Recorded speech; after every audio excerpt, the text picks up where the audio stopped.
пожалуйста, какие были яркие события, возможно, эмоции за тот период, когда мы с тобой не виделись.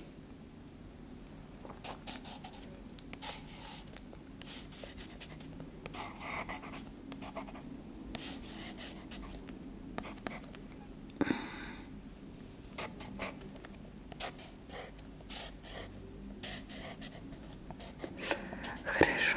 И теперь одни из самых главных вопросов, которые меня сегодня волнуют. Скажи, пожалуйста, сколько у тебя уходит время на то, чтобы уснуть? Давай за последний месяц. Можешь ли ты выделить какой-то определенный промежуток?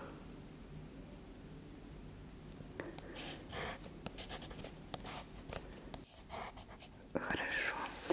Как ты думаешь, что стоит сделать, чтобы уменьшить это время?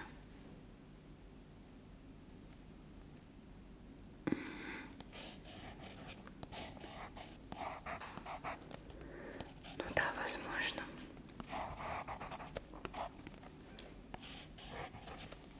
Смотри, что я тебе предлагаю. Я предлагаю тебе попробовать ввести ШКБ Sleep. Тебе будет достаточно 2 мишек перед сном и плюс несколько наших встреч. И я думаю, что ты сможешь максимально минимизировать время для того, чтобы уснуть. Сейчас расскажу тебе немного поподробнее. Держи.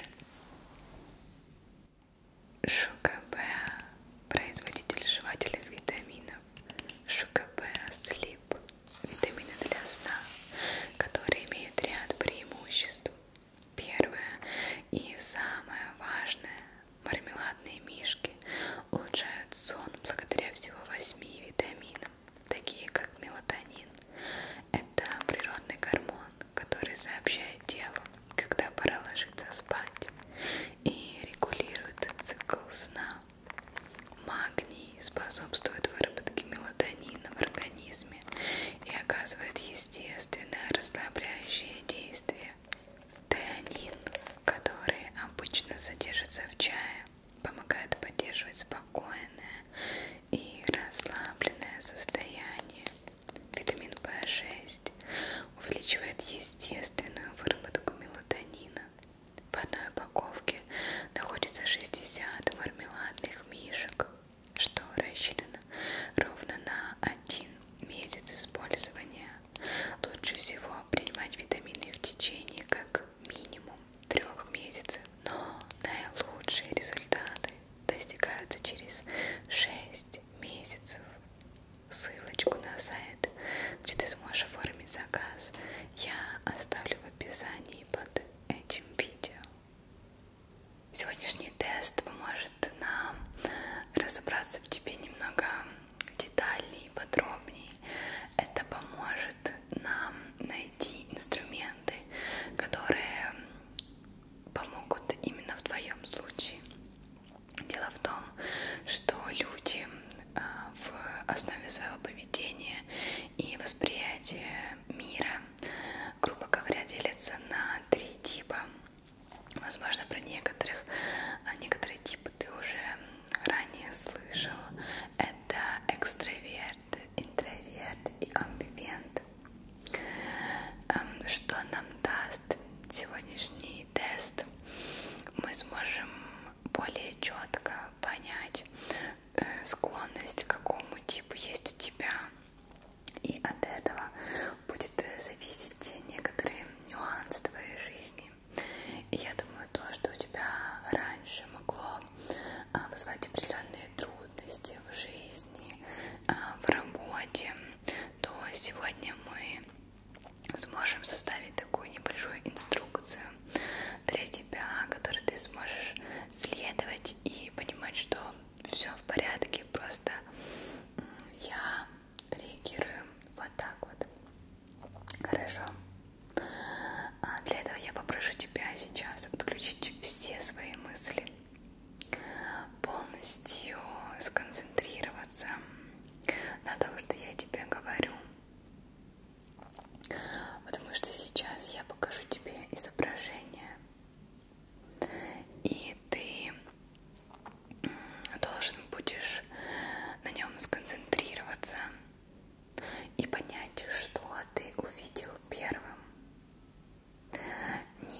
торопись, не выискивай.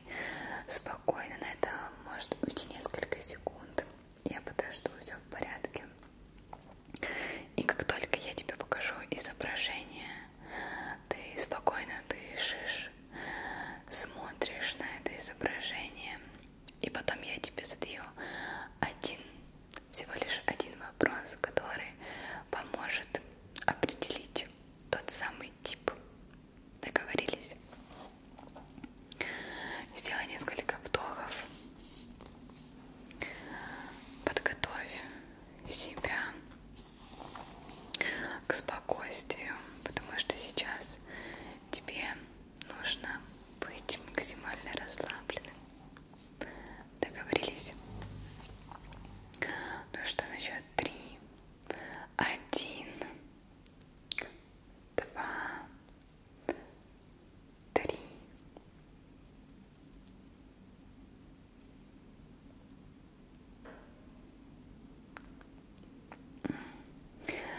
Теперь тот самый главный вопрос, что ты увидел первым на этом изображении? Дерево, кляксу или человеческие лица? Хорошо. Давай тогда я тебе расскажу про все 3 типа людей. И таким образом мы с тобой сможем конкретно определить, к какому типу относишься конкретно ты. Хорошо? И если на изображении ты увидел чернильное пятно, как и большинство экстравертов, это говорит о том, что ты открыт миру и направлен к людям, и могут поддержать беседы на абсолютно любые темы. Экстраверты наполняются энергией, и у них загораются глаза, когда вокруг них достаточно много людей и внимания. Не обязательно, чтобы это были хорошо знакомые люди, и рядом с мало знакомыми людьми они чувствуют себя уверенно и комфортно. Их ключевые характеристики — это напористость, руководство успехом и настойчивость. Экстраверты любят, я бы даже сказала, обожают быть в центре внимания. И очень часто именно экстраверты занимают руководящие должности. Они дружелюбные, открытые и искренние. Они легко находят контакт с новыми людьми и очень дорожат отношения с близкими людьми, поскольку для них это очень и очень многое значит. Если попробовать выделить основные пункты, то, скорее всего, можно с уверенностью сказать, что они любят быть в центре внимания.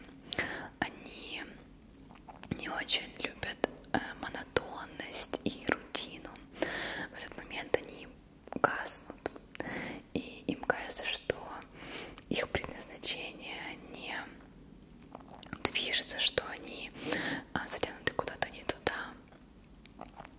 Им больше по душе разнообразие, какие-то новые цели и быстрая смена задач. Именно в таком потоке они ощущают себя максимально гармонично и живо. Вот от этого они получают удовольствие. Они чаще всего знакомы с большим, даже огромным количеством людей и легко идут на контакт с незнакомцами. Даже если до этого они не встречались с человеком, они с легкостью найдут общие темы для разговоров и поддержат, в принципе, любое общение.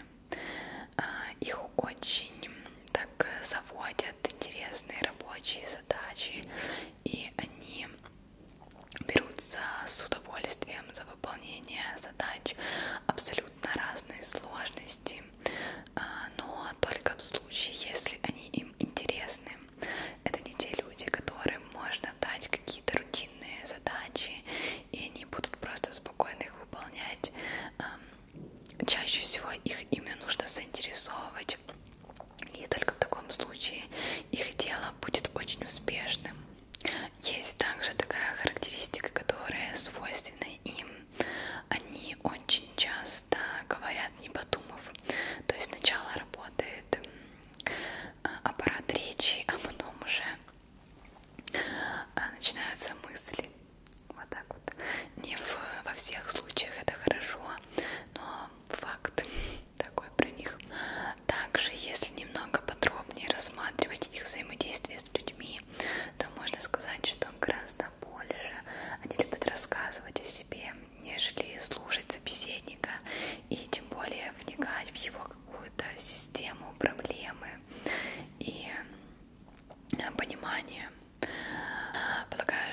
с экстравертами мы с тобой закончим. Я думаю, что мы довольно подробно рассмотрели этот вариант и перейдем к абсолютно противоположному. Это интроверты. Если на картинке первым делом ты увидел два лица, то, скорее всего, тебе ближе тип интровертов. Не просто так.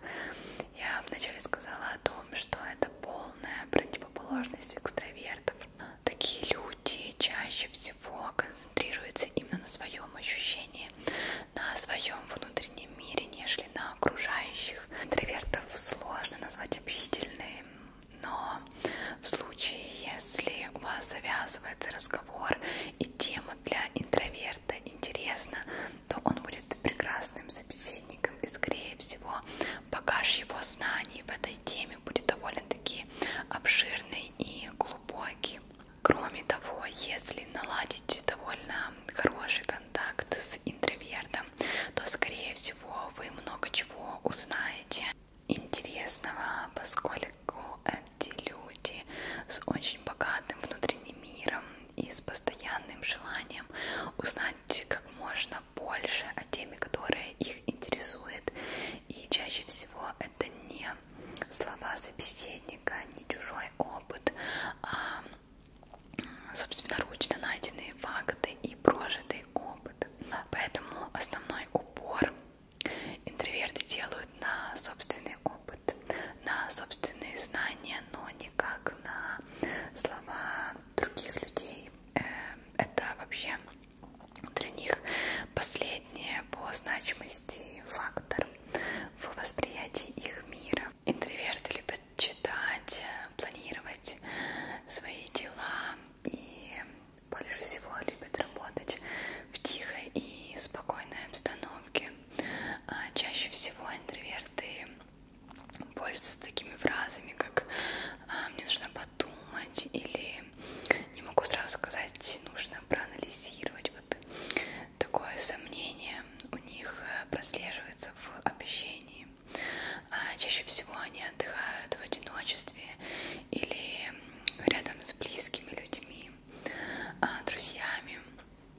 Считают только тех людей, с которыми у них сложились очень близкие, такие тесные и доверительные отношения. Они зачастую спокойные, уравновешенные.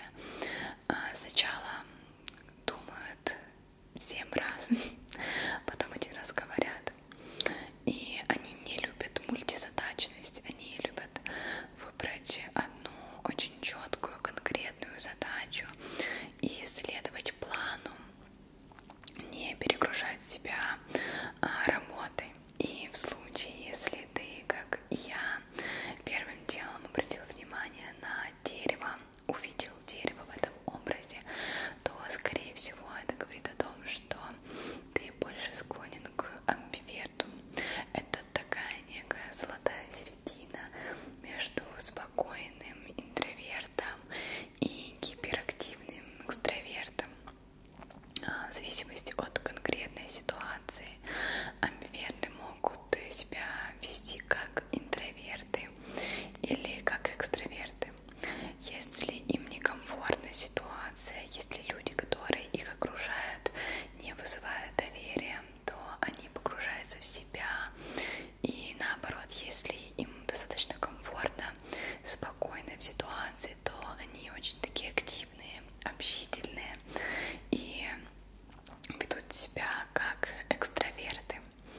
Это люди, которые ценят общение в обществе, так же, как и времяпрепровождение с собой.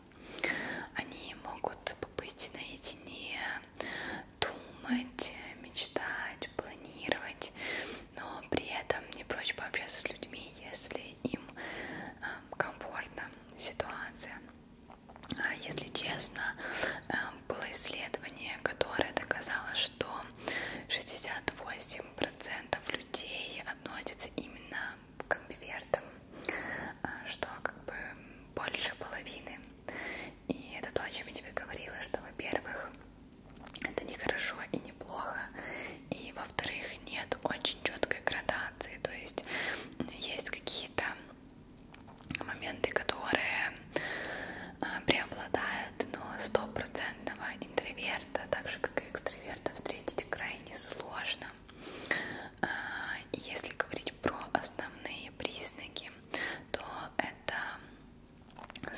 всего быстрое вливание в новый коллектив и отсутствие дискомфорта в общении с незнакомыми людьми. Такие люди также обладают эмпатией, они прислушиваются к другим людям и к их эмоциям. У них более широкий круг общения, чем у интровертов, но и они не так сильно жаждут общения, как экстраверты. Они устанавливают с людьми более глубокий контакт, также по сравнению с экстравертами. В общем, такая классификация у нас с тобой получилась. Также я хотела бы у тебя спросить, если не отталкиваться от изображения, которое ты увидел, как ты считаешь, какой классификации людей ты подходишь больше? Напомню, их всего 3. Это интроверты, экстраверты и амбиверты.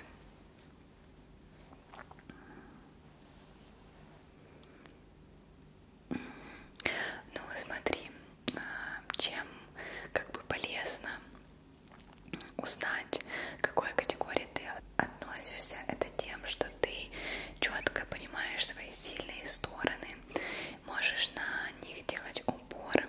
То есть в случае, если это экстраверт, то ты можешь брать именно такими лидерскими качествами, способностями, общением, коммуникацией, то есть то, что у тебя получается лучше всего, и то, в чем ты чувствуешь себя комфортно, ты можешь развивать, преувеличивать и находить в этом свою реализацию. В случае, если же наоборот, тебе комфортнее находиться с собой в поиске различной информации, разбираться в всяких новых там условно технологиях или новых темах, то тебе не обязательно контактировать с людьми и постоянно общаться. Если тебе это приносит дискомфортные ощущения, тебе в таком случае лучше погрузиться все-таки в себя, в изучение и в исследование. Вот поэтому тут просто важно расставить свои приоритеты как в жизни, так в общении с людьми, в работе, так как это отражается на всех сферах твоей жизни, скорее всего. Вот, поэтому подумай об этом. Я думаю, что сегодня ты получил такую некую пищу для размышления. Единственное, у меня есть к тебе огромнейшая просьба не делать это перед сном, тем более после